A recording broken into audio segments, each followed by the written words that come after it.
Lebih bangga mereka punya anak pengurus MBG.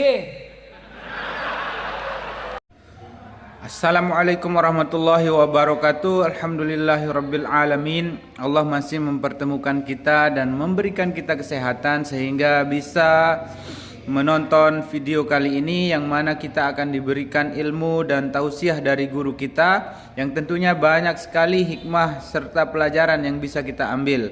Maka oleh sebab itu mari kita simak baik-baik kajian yang akan disampaikan oleh guru kita. Karena ada yang bilang 19.000 ekor sapi tiap hari. Ternyata usut punya usut, sapinya ada di Royco.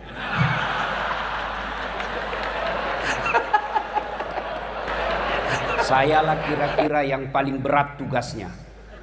Kalau tadi Ustadz Fahru Rosi, alumni Pondok Pesantren Gontor, dilanjutkan dengan Ustadz Luqmanul Hakim juga dari Gontor, dan insya Allah sebentar guru saya juga Ustadz Abdul Somad. Tiga-tiga beliau ini pesantren terkemuka. Saya hanya dosen sospol. Satu-satunya pesantren yang pernah saya alami adalah pesantren kilat. Saya berpikir-pikir selama ini Pak Kiai, kalau saya diundang ceramah banyak kiai di dalam, saya masih percaya diri. Saya bisa bilang saya diundang satu-satunya alasan karena sayalah yang paling banyak follower saya di sini. Di sini saya tidak berlaku kalimat itu. Kenapa? Ada guru kita Ustadz Abdul Somad yang lebih banyak lagi followernya dari saya. Maka saya timbang-timbang, kenapa saya diundang? Karena sayalah yang paling lucu dari 4 penceramah ini.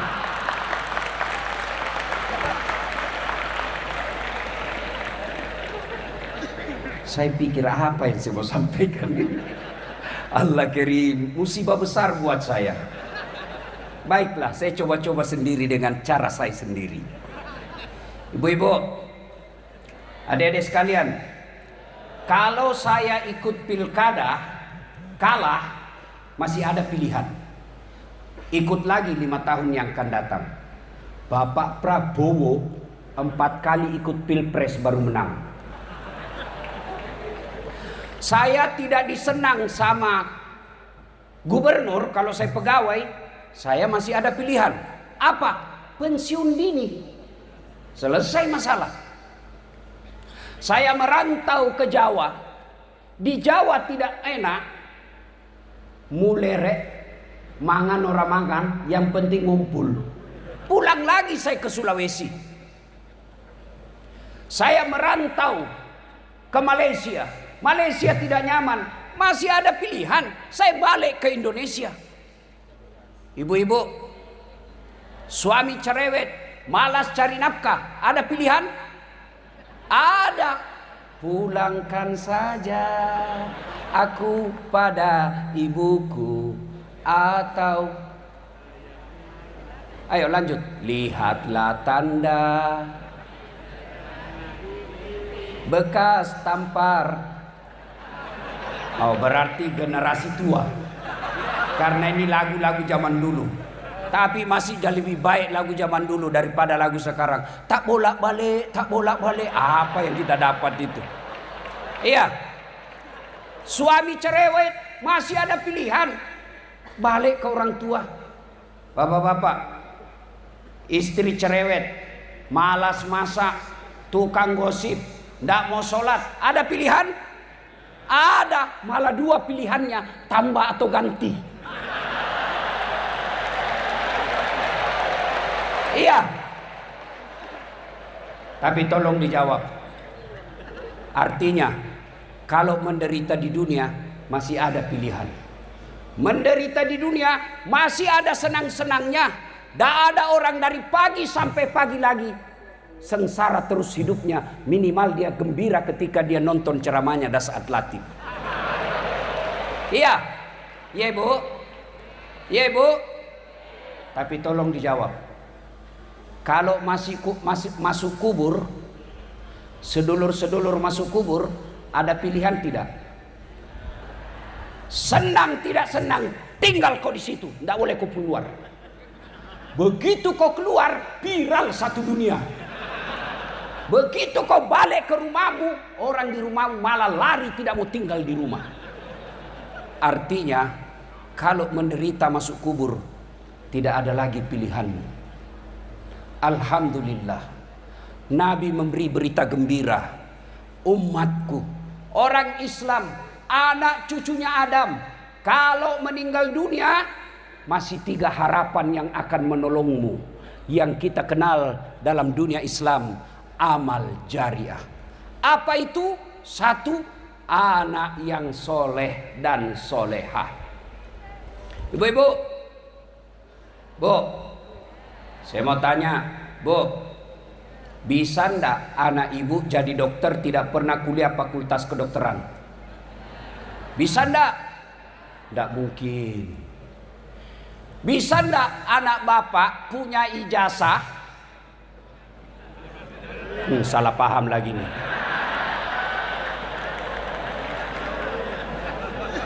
Sudah ndak usah itu kalau gitu. Bisa ndak bapak ibu sekalian punya anak jadi kapolsek bukan polisi? Ndak mungkin. Bisa ndak anak bapak ibu sekalian jadi tentara tidak pernah daftar lulus tentara? Ndak mungkin. Bisa ndak anak bapak ibu sekalian jadi anggota DPR tidak pernah caleg? Bisa, bawa kursi sendiri, tapi beleng-beleng. Iya. Tolong jawab, Bapak Ibu, adik-adik sekalian. Bisa ndak anak kita soleh dan soleha meskipun tidak jadi dokter? Bisa. Bisa ndak anak kita soleh dan soleha meskipun tidak kuliah? Bisa. Maknanya menjadikan anak kita soleh dan soleha jauh lebih mudah, jauh lebih murah daripada jadi anggota DPR.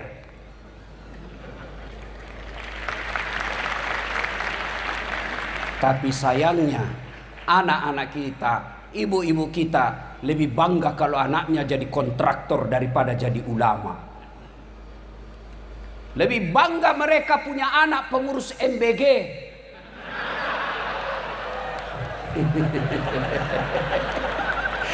Karena ada yang bilang 19.000 ekor sapi tiap hari. Ternyata usut punya usut, sapinya ada di Royco.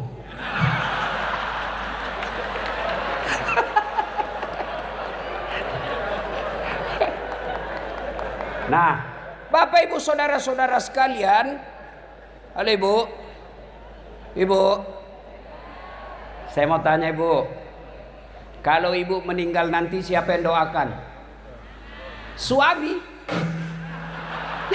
Jangan harap Ibu kawin lagi. Oh, istri saya komplain. Jadi Ustadz, nanti kalau saya duluan meninggal, Ustadz mau kawin lagi. Saya peluk baik-baik dia Bu. Saya bilang, dengar kau sayang, jangankan kau meninggal, masih hidup saja saya selalu berpikir kawin lagi. Apalagi kalau kau sudah mati. Siapa yang doakan Bapak Ibu sekalian? Ibu-ibu kalau meninggal, siapa yang doakan? Anak. Sedulur-sedulur, kalau bapak-bapak meninggal, siapa yang doakan? Temanmu. Jangan harap. Ini ada polisi di sini. Pak Kapolres. Pak Kapolres doakan bapak? Enggak. Paling didoakan mudah-mudahan cepat pindah saya yang ganti. Ya. Coba lihat, bapak semua punya grup WhatsApp. Ketika ada orang meninggal, jangankan baca doa, ketik doa saja dia malas. Apa dia kirim? Stiker.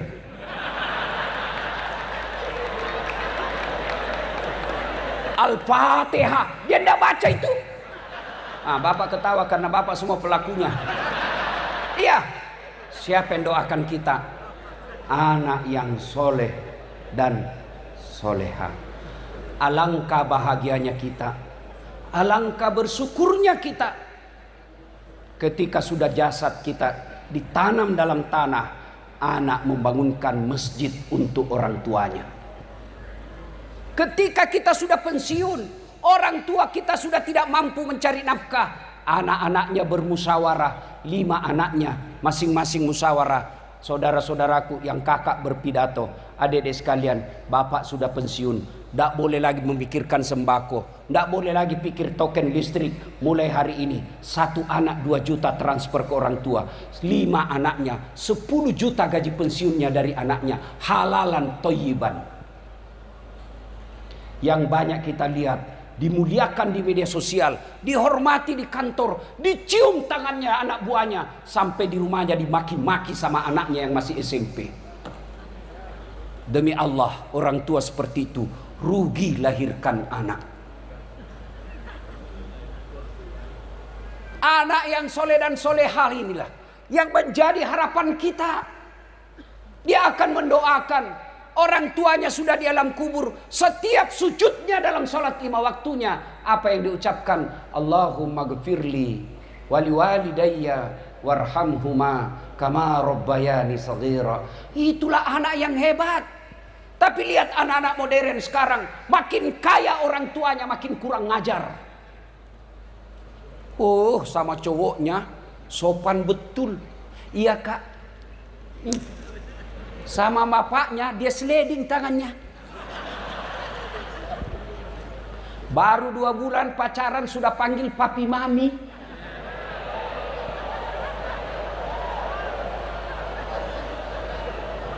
Pret. Orang tuanya tidak dihormati, dinasehati sama orang tuanya, apa katanya? Ah, itu kan dulu. Celaka orang tua seperti ini. Punya anak justru yang dilahirkan adalah raja. Yang kita harapkan punya anak, anak kita lah yang merajakan kita dan meratukan kita. Anak yang soleh dan soleha. Maka ibu-ibu, contohlah anaknya Ibrahim alaihissalam. Ibu-ibu masih ingat Ibrahim alaihissalam? Ketika diajak ngomong anaknya, nak, saya diperintah Allah untuk menyembelih kamu. Menurutmu bagaimana? Kisah ini pelajaran buat kita. Orang tua tidak boleh otoriter dalam mendidik anak. Sudah nyata-nyata wahyu, masih diajak ngomong anaknya. Mail, Ismail. Jangan juga kau cari di kitab Mail, tidak ketemu kau sampai kiamat. Menurutmu saya diperintah Allah menyembelih kamu. Menurutmu bagaimana?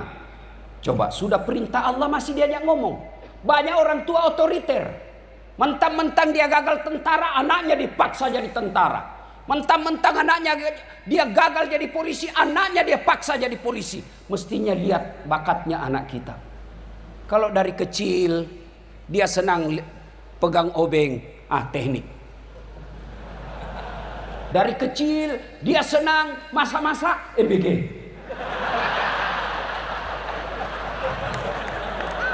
Kenapa?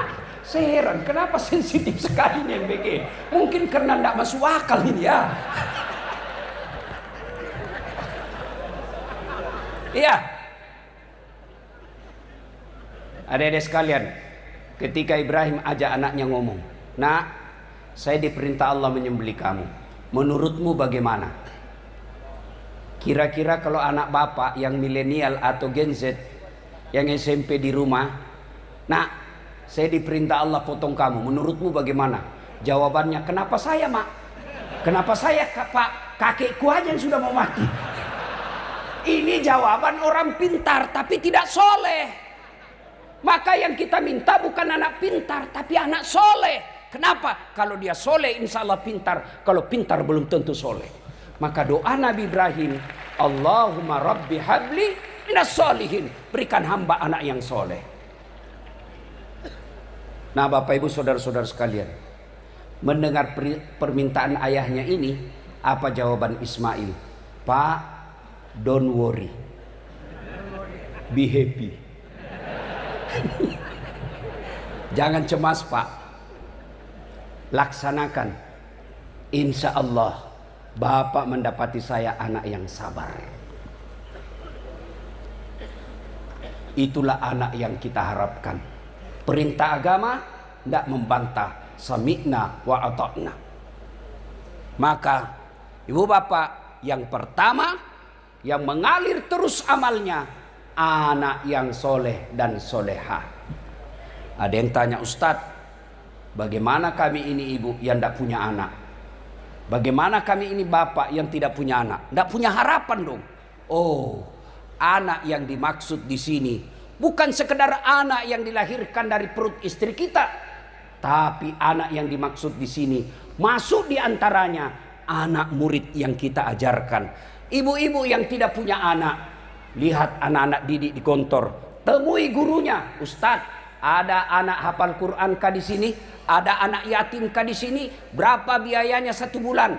700.000. Saya tanggung sampai dia selesai. Selama anak itu dia gunakan ilmunya, selama itu ibu punya kiriman amal meskipun bukan dari anak kandung sendiri. Itulah tadi penyampaian dari guru kita. Tentu kita sudah mendengar banyak sekali ilmu, namun jangan beranjak kemana-mana karena video kajian ini masih belum selesai. Masih banyak yang akan disampaikan oleh guru kita. Maka jangan kemana-mana, mari kita lanjutkan.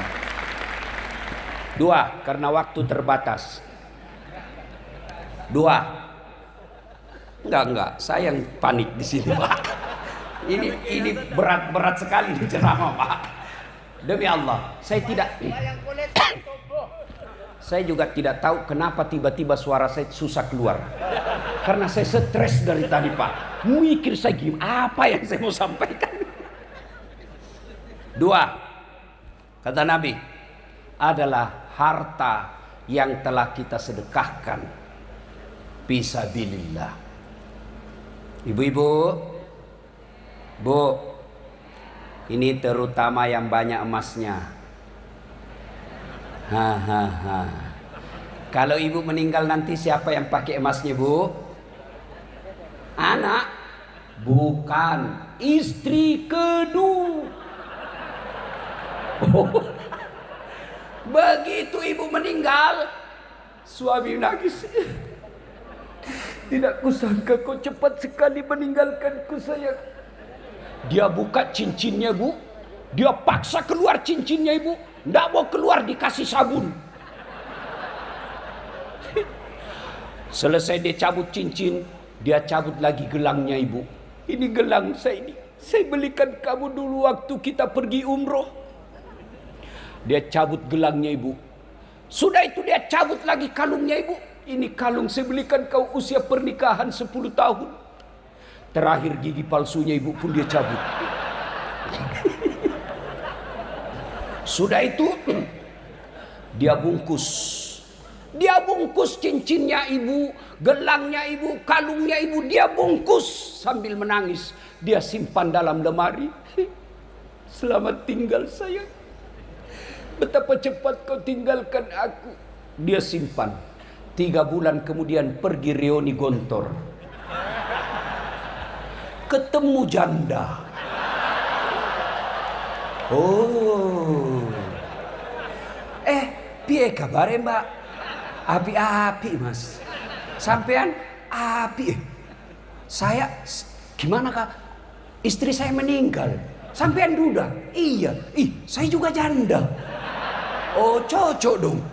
Oh, cinta lama bersemi kembali. Dia balik ke rumahnya, dia ambil tadi emas yang dia simpan di lemari, dia tarik lemari dalam emas itu, dia simpan dalam kotak warna pink. Dia bungkus lalu warna pink, kasih pita-pita warna pink, orang yang lagi jatuh cinta. Dia ketemu sama si janda. Lalu dia berkata, "Dek, ambil saja ini emas, sudah mati yang punya." Enggak lagi dia bilang wafat, dia bilang kamu mati. Bu, daripada diambil janda, mending bawa ke Gontor, bawa ke pesantren untuk anak-anak kita. Ini yang disebut pandai menyikapi harta. Pak Kiai, saya bilang sama ibu-ibu kaya di Makassar, ibu-ibu yang kaya tidak usah pakai emas asli. Kenapa? Biar palsu orang juga tidak percaya palsu. Maka lebih baik kau pakai yang palsu, yang asli bawa ke pesantren. Saya bilang juga sama ibu-ibu yang miskin, ibu-ibu yang miskin tidak usah kau pakai yang asli, karena biar asli orang juga tidak percaya. Maka lebih baik pakai yang palsu, yang asli bawa ke pondok pesantren. Jadikan dana untuk anak-anak yang soleh dan soleha lagi yang sekolah. Adik-adik sekalian, tanya Luqmanul Hakim, tanya Ustadz Abdul Somad, Abdul Fahur Rosi Ansor. Tidak ada orang bangkrut gara-gara sedekah. Tidak ada orang yang jatuh bangkrut karena sedekah. Yang sepanjang saya tahu justru dia kaya karena rajin sedekah. Dan tidak ada orang senang orang pelit. Saya mau tanya bapak-bapak, senang tetangga yang pelit atau dermawan? Ayo jawab. Senang menantu yang pelit atau dermawan? Senang pemimpin yang pelit atau dermawan? Tuh, tidak ada orang suka orang pelit. Bahkan orang pelit sekalipun tidak suka sama orang pelit. Dia bilang, tidak usah kau ke rumahnya, pelit. Padahal dia juga pelit. Maka bapak ibu yang hadir, alumni Gontor, ayo sedekahkan harta kalian untuk kemajuan pondok ini. Saya tidak punya duit Ustadz. Kalau anda ahli di bidang media sosial, sedekahkan media sosialmu untuk pondok ini. Saya ahli komputer Ustadz, sedekahkan ahli komputermu untuk pondok ini. Saya ahli manajemen Ustadz, sedekahkan manajemenmu untuk kemajuan pondok ini. Inilah yang kita istilahkan dalam Quran, pastabikul khairat, berlomba-lomba dalam mengambil kebaikan. Insya Allah harta yang disedekahkan di jalan agama Allah tidak akan pernah habis, malah semakin tambah, makin tambah, makin tambah. Kalau bapak keluarkan dompet, mau isi celengan, ragu-ragu, benar tidak diganti tidak? Benar tidak diganti? Kata Ustaz Hasan. Oh tidak pak. Kenapa? Ana indosani abdibi. Benar Pak Kiai. Saya tergantung sangka hambaku. Kalau dia sangka diganti, saya ganti. Kalau dia ragu-ragu, tidak. Maka ada orang lewat celengan pak. Anak muda tepuk belakang. Pak, dia sodorkan, ini orang kaya pak, tapi pelit. Dia tarik dompetnya. Dia cari. 2.000 dia keluarin. Masuk celengan. Lewat depan anak muda ini, ditepuk belakang, dari ada belakang. Haji. Ya, dia sodorkan uang 100.000. Wih, dalam hatinya Pak Haji, hebat betul ini anak muda. Masih muda 100.000. Akhirnya dimasukkan celengan. Begitu masuk celengan, dia bilang ini anak muda, Pak Haji, itu uangnya bapak yang jatuh tadi.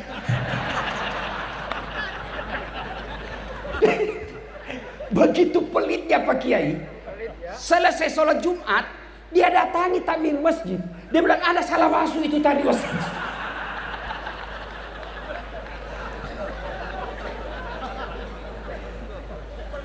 Pelit betul. Maka dedek sekalian, bagi manajemen modern Eropa, Amerika, Australia, cendekiawan mereka berkata, kalau mau maju ekonomi, kalau mau banyak duitmu, dia pakai manajemen ekonomi modern. Bagi kita pakai manajemen ilahiyah. Apa? Sedekah. Sedekah. Jangan berkata saya masih mondok, tidak mungkin. Sedekahlah, meskipun sedikit. Apa sedekahnya Ustaz? Dilihat pesantren, oh sini tidak ada sendal dari tempat wudhu, ada uang belanja dari ibu, belikan sendal jepit. Niatkan, ya Allah tambahkan rezekiku, saya akan ganti ini.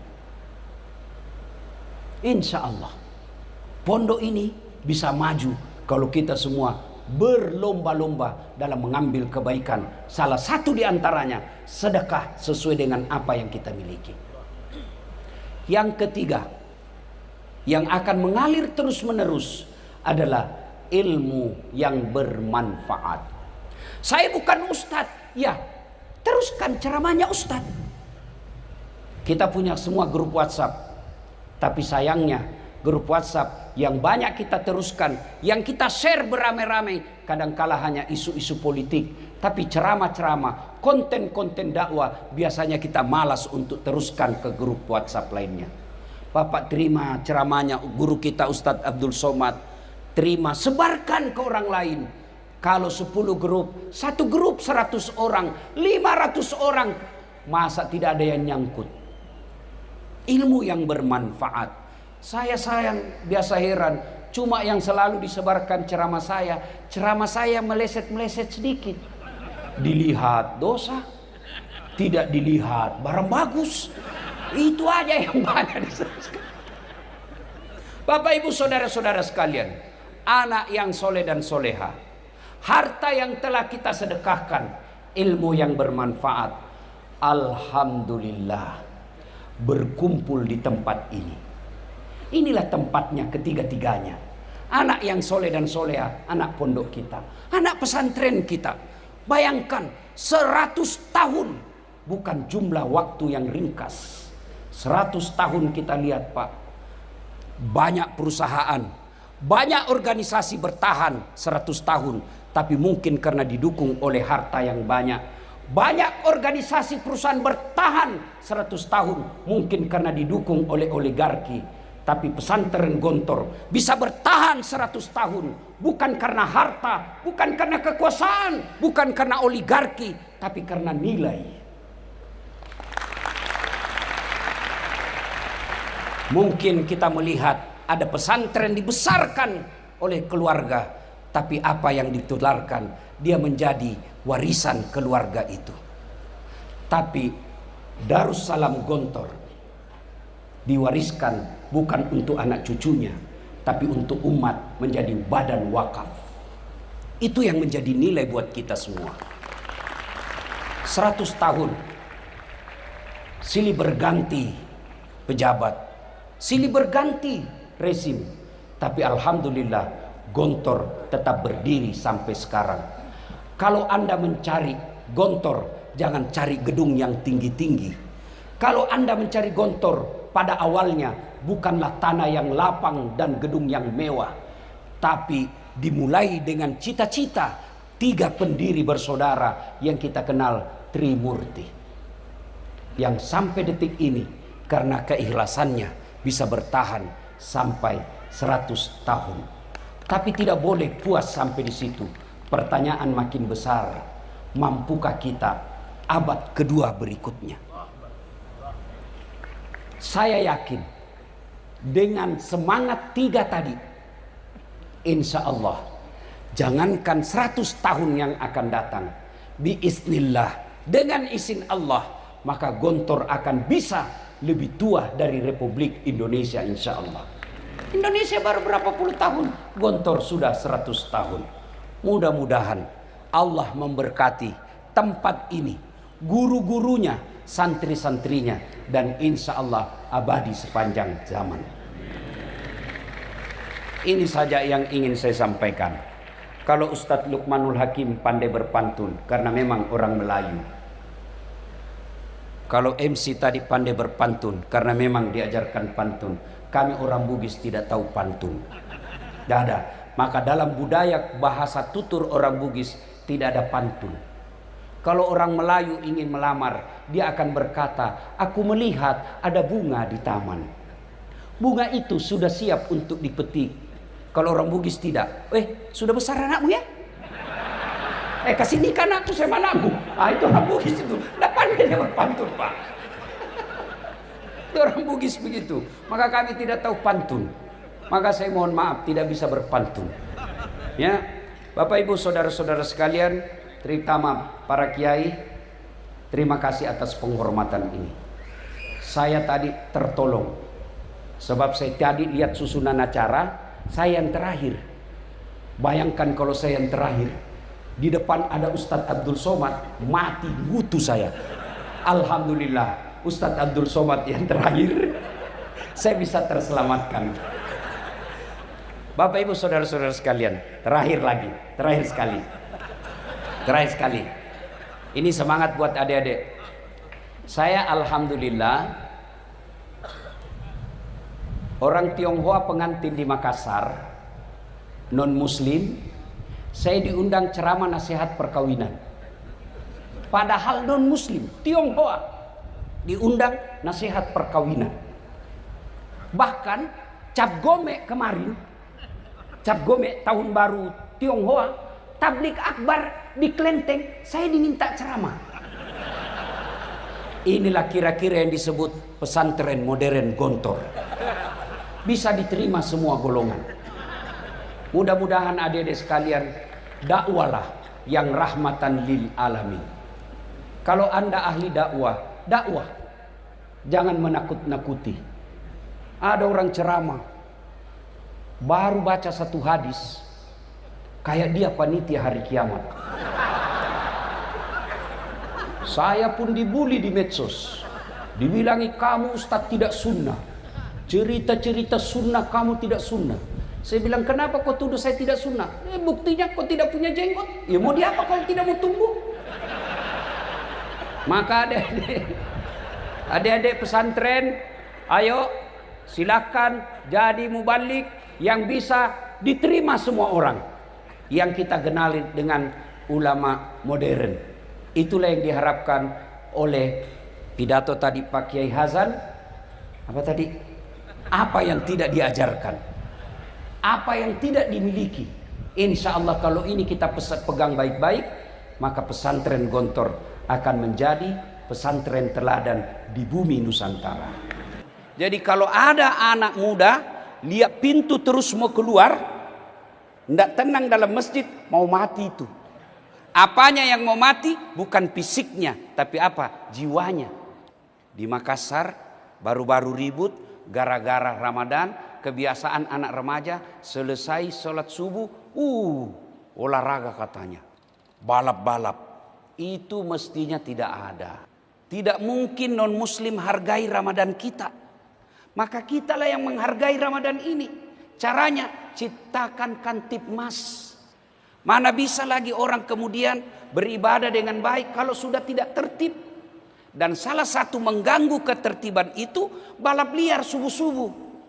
Maka ingat adik-adik sekalian, silakan kau jadi pembalap sekalipun, kalau perlu daftar kau di lawan itu Eric Cantona, siapa kan namanya itu pembalap itu? Ya? Hah? Oh, pemain bola. Saya penceramah. Boleh salah. Iya kan? Silakan. Tapi daftar di arena, jangan di jalan. Selalu pesan itu, bikin kau status 4x4 16, sempat tidak sempat taat lalu lintas. Sudah selesai sponsor. Pertama, Bapak Ibu, saya contoh bersahabat dengan guru saya Luqmanul Hakim. Beliau ini selain mubalik juga pengusaha muda. Saya datanglah ke sini, minta tolong sama beliau, carikan saya istri. Inilah kejadian Salman Al-Farisi. Salman Al-Farisi ini orang Parsi, ini Iran yang lagi perang dengan Yahudi. Itu Salman Al-Farisi, sahabat Nabi yang paling dicintai dan punya sejarah dalam peperangan. Dialah yang menemukan itu strategi perang Farid, yang bikin Farid sehingga orang kafir Quraisy dari Mekah mau hancurkan Madinah, tidak bisa masuk. Itulah Salman Al-Farisi, sukunya orang Iran. Iran itu bukan Arab, Parsi namanya.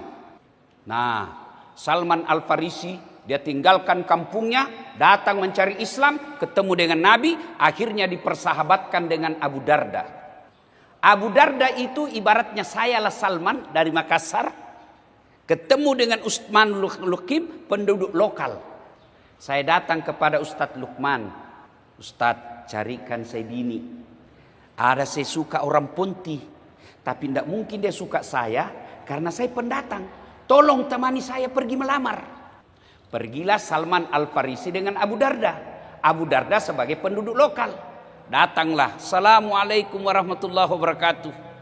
Keluar bapaknya ini gadis. Waalaikumsalam warahmatullahi wabarakatuh. Ta'al, masuk. Lalu dia perkenalkan, ini saudara saya Salman Al-Farisi. Dia dari Persia, dipersahabatkan oleh Rasul dengan saya. Dan dia datang mau melamar anak gadismu. Bagaimana menurut bapak? Kata orang tuanya ini gadis, tunggulah dulu, saya masuk dulu. Masuklah bapak ini, katakan sama istrinya, anaknya. Nak, kau tengok itu di luar, ada Lukman sama Das'ad. Itu si Das'ad, orang Parsi, dia lamar kok. Bagaimana menurutmu? Apa kata anak gadisnya? Pak, kalau Das'ad yang lamar saya tidak mau. Kalau Lukman saya mau, saya tahu dia ustadz, kondang di Pontianak, banyak uangnya. Kalau Das'ad saya tidak mau. Kata anaknya ini, kalau Salman Al-Farisi saya tidak mau terima. Tapi kalau Abu Darda saya mau. Kenapa perempuan ini menolaknya? Satu, Salman Al-Farisi bukan Arab. Bib, ini juga ada kebiasaan kita biasanya. Kalau bukan sesamanya tidak mau. Kalau bukan sama orang Bugis tidak mau. Itu sudah ditegur dalam Quran. Dua, kenapa kau tidak mau? Dia mantan budak. Saya kenapa? Mantan preman. Jangan lihat. Umar bin Khattab bahkan pernah mau membunuh Nabi. Bahkan sahabat Nabi. Ada yang pernah membunuh pamannya Nabi sendiri. Tahu siapa namanya? Adik-adik. Sama. Wasi bin Harb. Itulah yang membunuh Hamzah. Tapi setelah masuk Islam, dia juga lah yang menombak Nabi palsu. Musailamah Al-Kazzab. Anaknya Abu Lahab. Itu juga pernah memerangi Nabi. Tapi kemudian masuk Islam. Mati syahid. Khalid bin Walid pernah berperang dengan Nabi di perang Uhud. Tapi masuk Islam. Dialah yang menaklukkan Roma dan Persia. Dia mantan preman, penjual narkoba. Masuk Islam, kemudian tobat. Kalau dia baik, Allah melihat tobatnya. Dua, kenapa dia tolak? Gugur ini dua. Satu, karena dia bukan orang Arab. Dua, karena mantan budak. Yang ketiga, tidak ada uangnya. Maka dia tolak. Keluarlah bapak ini. Dia bilang, kalau Salman yang lamar, anakku tidak mau. Tapi kalau kau Abu Darda, anakku dengan senang hati menerimamu. Bagaimana kira-kira sikap saya seandainya datang sama-sama Pak Lukman, Ustadz Lukman, pasti saya injak kakinya. Seandainya saya tahu kau begini, saya tidak kasih ikut kau. Gara-gara kau saya kamu rusak pasaran ini. Tapi apa yang terjadi? Salman Al-Farisi berkata, ini semua persiapan lamaranku, bawaanku, semua persiapan saya untuk nikahi dia, ambil, kau nikahi. Kau yang lamar. Tapi apa kata Abu Darda? Enggak, saya tidak mau melukai perasaan saudaraku. Pulang. Setelah dia tahu bahwa Salman Al-Farisi adalah sahabat Nabi yang paling dicintai Rasul. Akhirnya diterima. Kenapa? Karena gugur semua. Karena ini menerimanya. Inna akramakum indallahi atqakum. Yang paling mulia di antara kalian bukan Kapolres. Yang paling mulia di antara kalian bukan Sultan. Yang paling mulia di antara kalian bukan orang kaya. Yang paling mulia di antara kalian bukan wali kota. Tapi siapa? Orang yang bertakwa. Apa itu orang bertakwa? Orang yang bertakwa, satu definisi kalimatnya, takwa itu takut. Takut artinya apa? Beda takutnya kepada Allah, beda takutnya kepada Kapolres. Kalau saya takut sama Kapolres, saya semakin jauh. Wih, ditangkap saya nanti, lariku.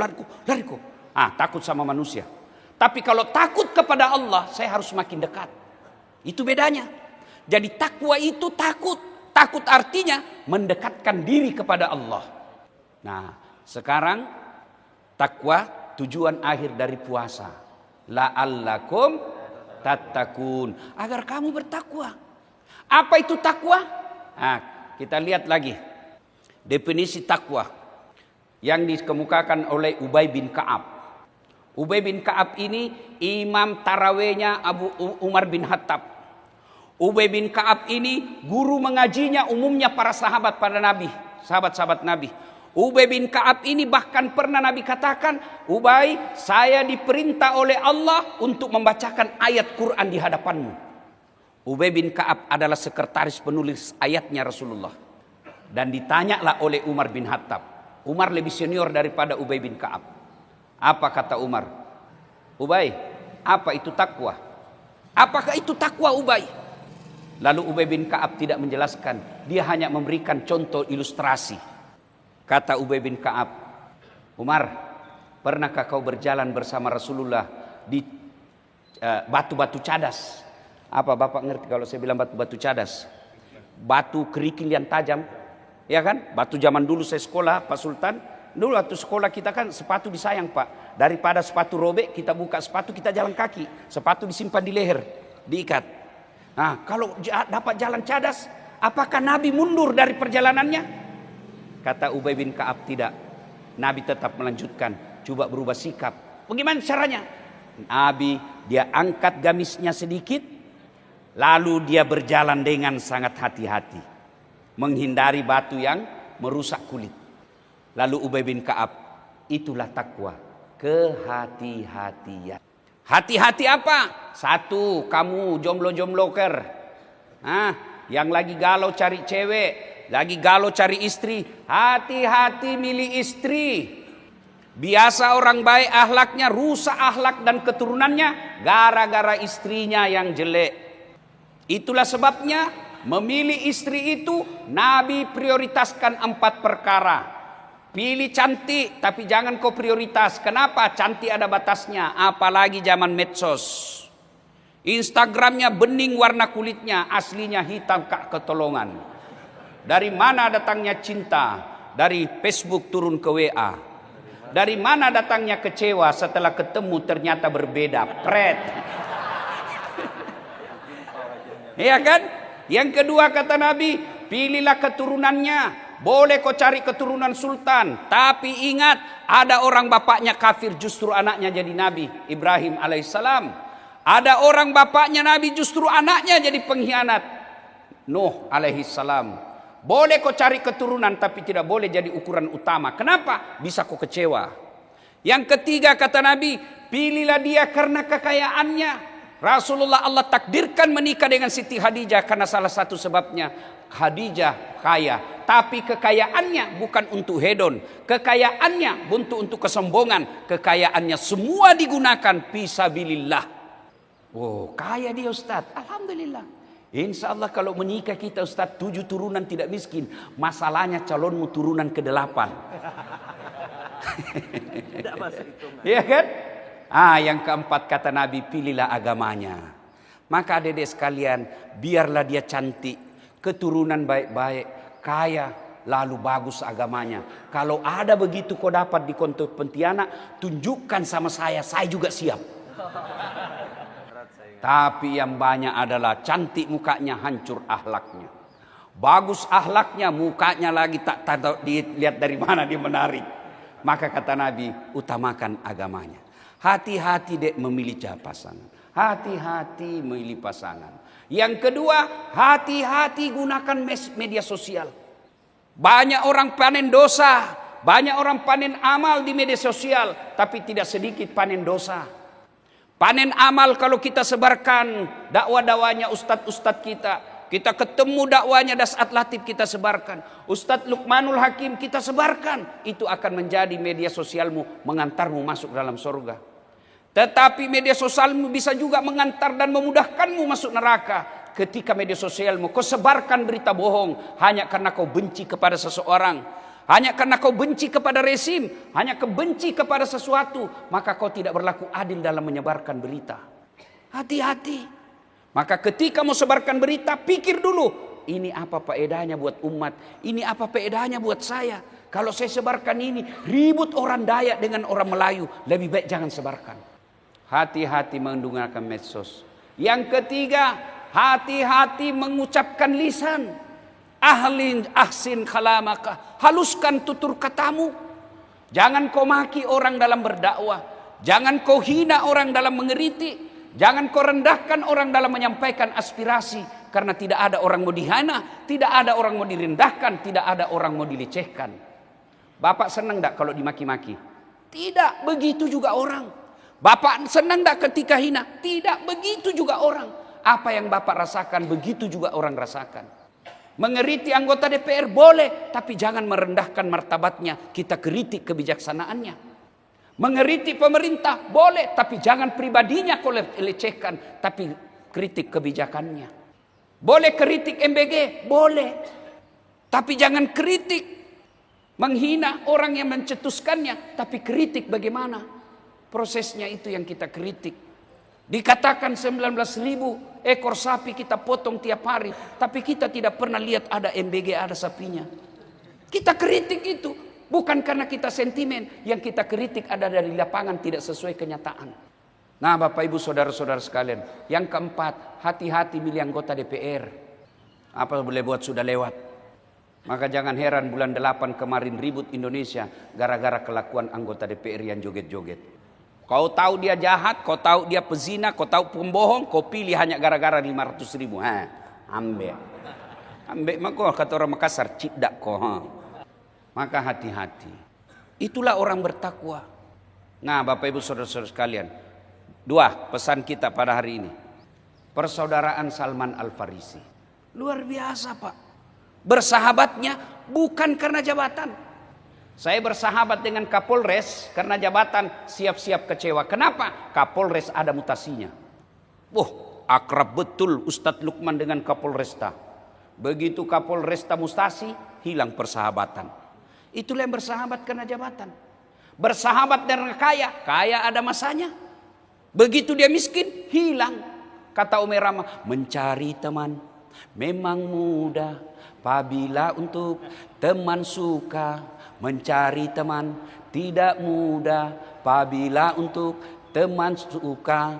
Banyak teman di meja makan, teman saat kita jaya. Tapi depan pintu penjara, di sana tiada teman. Mencari teman. Iya, Pak. Maka carilah teman, bersahabat, bertemu dan berpisah karena Allah.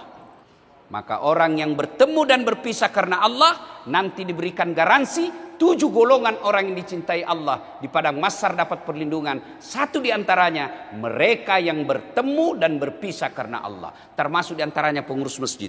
Mumpun saya ingat. Ini masjid ini, Pak, sejarah di Pontianak. Sayang ini karpetnya saja sudah tidak bagus dilihat.